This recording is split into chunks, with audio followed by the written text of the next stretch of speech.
Comment bloquer les pages non essentielles à l'indexation avec robot.txt?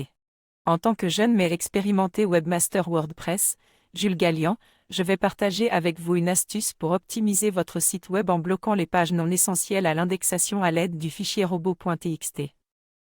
Ne vous inquiétez pas, nous allons ajouter un peu d'humour en cours de route, tout en restant sérieux sur le sujet. Comprendre le fonctionnement du fichier robot.txt. Le fichier robot.txt est un outil simple et puissant pour donner des instructions aux robots d'indexation, tels que Googlebot, sur la manière de parcourir et d'indexer votre site. Lorsque ces robots visitent votre site, ils recherchent d'abord le fichier robot.txt pour savoir quelles pages ils peuvent ou ne peuvent pas indexer. C'est comme si vous aviez un portier qui décide qui peut entrer dans la fête. Ah, les bonnes vieilles soirées étudiantes. En bloquant les pages non essentielles, vous pouvez améliorer l'efficacité des robots d'indexation et vous assurer que seuls les contenus les plus pertinents et de qualité apparaissent dans les résultats de recherche. Créer et modifier le fichier robot.txt dans WordPress. La création et la modification du fichier robot.txt dans WordPress sont assez simples. Vous pouvez le faire manuellement en accédant à la racine de votre site via FTP et en créant un fichier texte nommé robot.txt. Vous pouvez également utiliser un plugin WordPress, comme Yoast SEO ou Rank Math, qui vous permet de gérer facilement ce fichier depuis votre tableau de bord WordPress.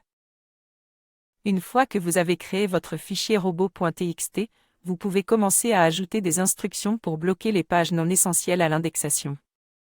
Par exemple, vous pouvez bloquer l'accès aux pages de catégories et d'archives en ajoutant les lignes suivantes. User agent, * 10 allo, catégorie 10 allo, archive. Vous vous souvenez de cette fois où je me suis déguisé en robot pour Halloween? Eh bien, les user agents sont les véritables robots ici, et les instructions 10 allo leur indiquent où ils ne sont pas autorisés à aller.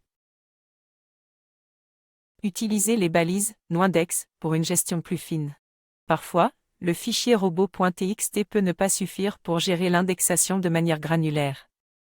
Dans ce cas, vous pouvez utiliser la balise noindex pour empêcher les robots d'indexer des pages spécifiques.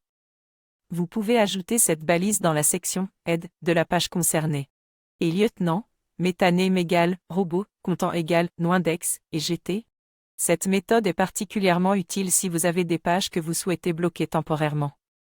Par exemple, lors de la création d'une page d'événement surprise pour l'anniversaire d'un ami, vous ne voudriez pas que Google la révèle avant l'heure.